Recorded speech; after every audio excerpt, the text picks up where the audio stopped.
listening to the American Adversaries Drive Time Primetime Show. We're coming to you live on FM 105.5 and AM 660 The Answer. Once again, I am Christopher Hart. Once again, the chairman of the board is in the studio with me tonight. Of course, that would be Mike McBath. And we had a nice little chat with Mike Gallagher. And that was a lot of fun. And actually, Mike, very flamboyant and very. I liked all his thoughts and the way he presented himself. Yeah, he's good. Of course, he's a good job. He's live here every. I think he liked our thoughts, though, Chris. Maybe so. I don't know if he was thinking down that alley that we were taking him. So we'll see later.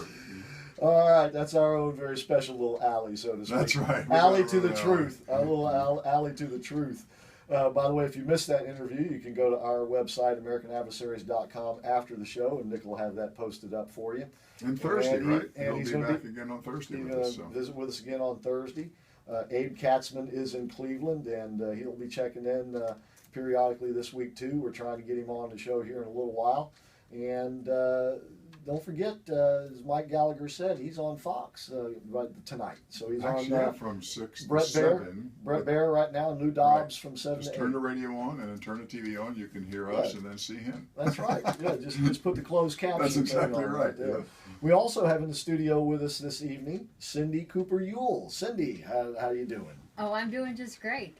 What fun, you guys. And you make it look so easy. I love it. Cindy looks like she's fired up. I think she looks like the right type of politician. I can see that right off the bat. She's the right type because she's an outsider. That's right, the outsiders. She's going to be sitting in with us for a while. Of course, you can join the show too at 407-774-8255.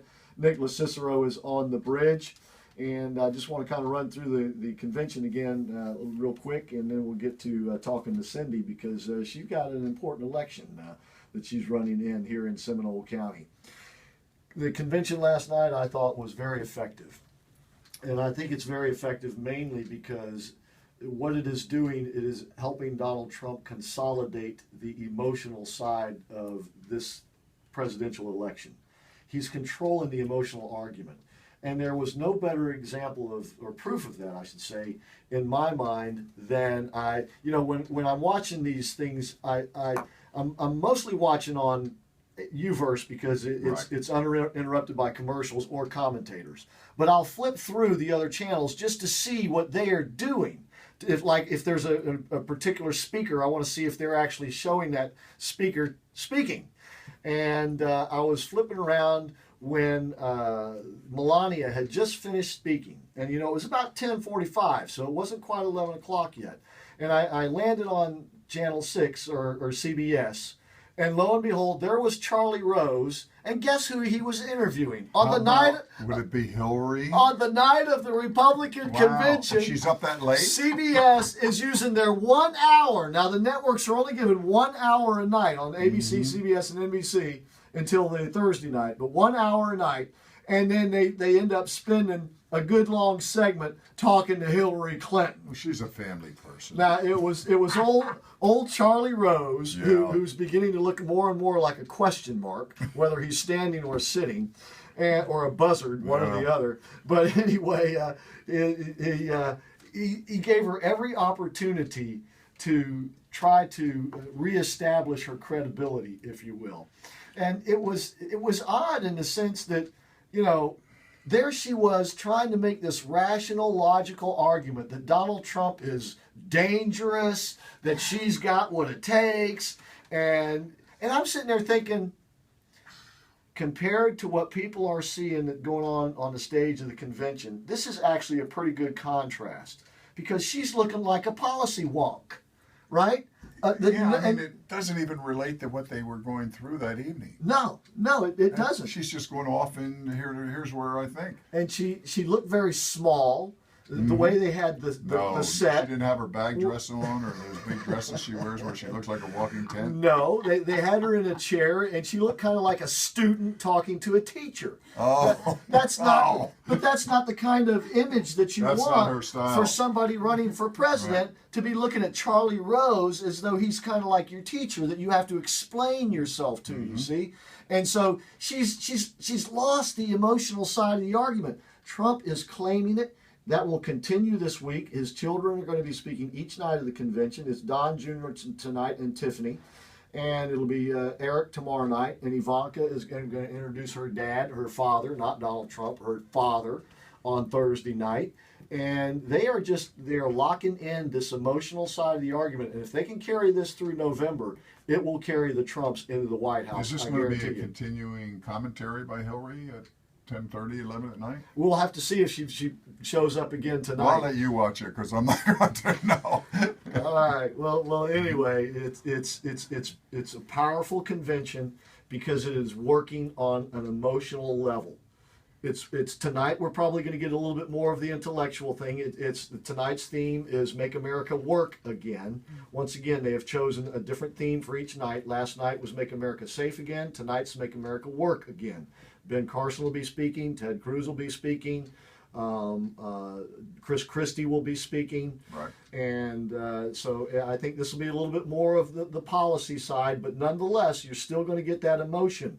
And I guarantee you, he who controls the emotion in a political campaign will win. Of course, the other thing, they had some ladies on the day too. I call the soccer mom group that are now the security mom group. This is very effective because all these people are loaded with children. They see how the world's exploding. They see what's taking place in this country. And last night's presentation, it was just bang, bang, bang. Done terrifically. So I can see Hillary just sort of trying to, how am I going to slide in the door here? Because how am I going to criticize him? Sorry, Hillary, we know your act, baby. It's too late. Indeed. Cindy, I know you're a Republican. Actually, should say a conservative activist because knowing you, conservatism is what drives you. And how are you feeling about how this thing is beginning to shape up? Well, I think our party has to get together. We've got to unite to win.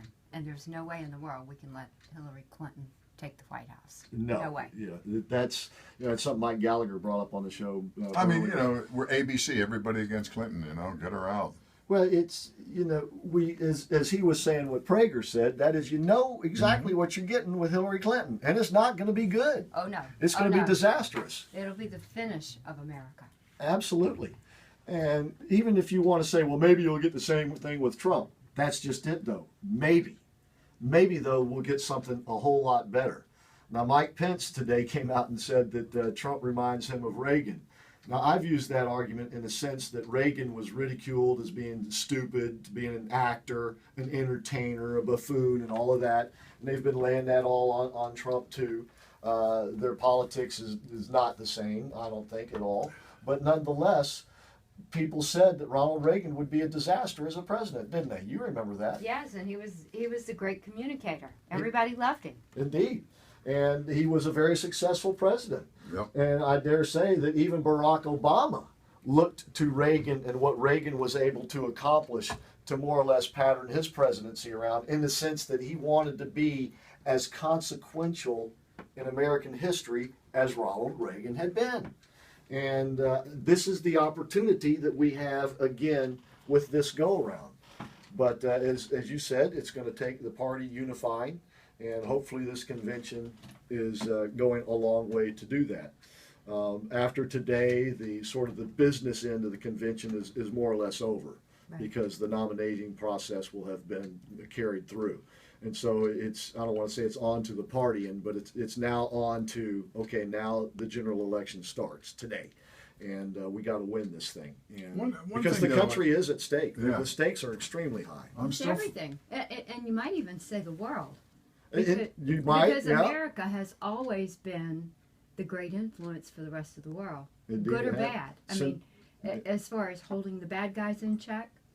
And setting the example for the rest of the world. Absolutely. Oh, I mean, I believe, honestly, with the nuclear proliferation the way it is, I believe we are at heavy risk with North Korea. You saw again yesterday, they shot off 3 more missiles.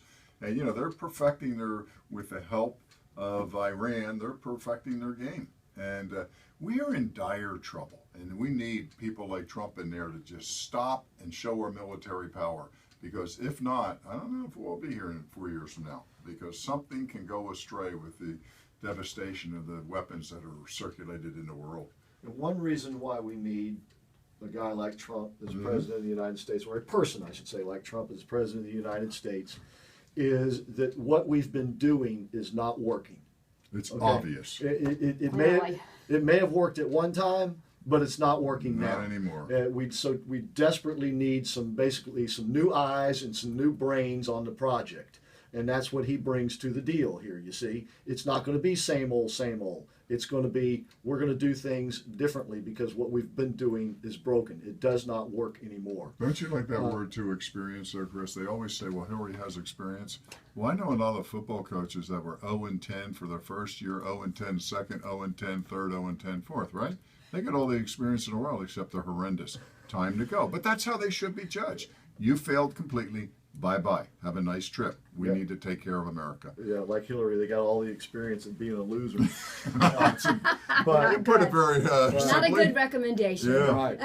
But I think the same principle applies to local elections as well, like the election that Cindy is in, because Cindy is an outsider. She's not an insider.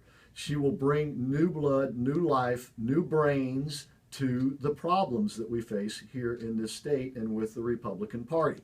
And when we get back, I'm going to have her tell us about what it means to be a committee woman and why she is What running exactly to be, do you do? I'm interested in that. yeah, and why she wants to be Seminole County's GOP committee woman. So stick around. We got more of the American Adversaries to go. 407-774-8255 is the number if you want to be a part of the show or if you have a question for Cindy Cooper-Youell. She'll be here with us the rest of the show. We'll be right back.